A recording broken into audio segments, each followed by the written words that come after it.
Welcome back to today's Verified Live. Well, Russia's former transport minister has been found dead today, several hours after being fired by Vladimir Putin. Officials say the body was discovered inside his car in a Moscow suburb and he'd most likely shot himself. Well, let's go straight to Moscow and talk to the BBC's Russia editor, Steve Rosenberg. And Steve, tell us a little more about what we know around the circumstances of the minister's death.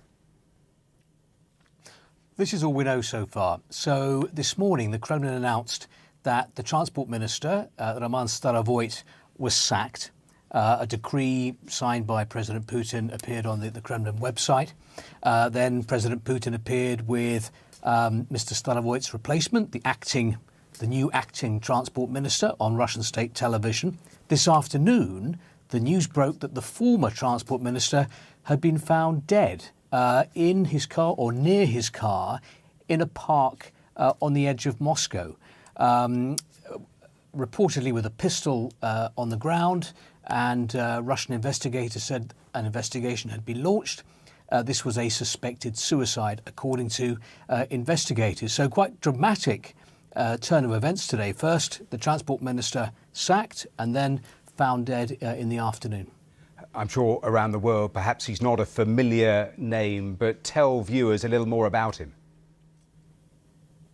Well, he was 53. Roman Starovoit, he'd only been transport minister for just a little over a year. Before that, he'd been governor of Russia's Kursk region, the region that borders Ukraine.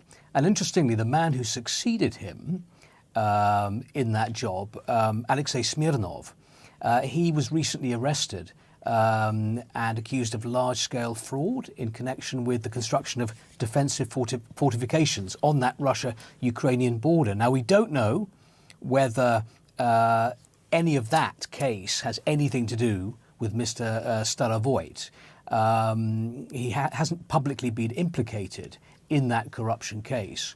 But all we know is that he lost his job this morning and he was found dead this afternoon. Steve Rosenberg, we wait for further developments. Thanks for bringing us the very latest there live from Moscow.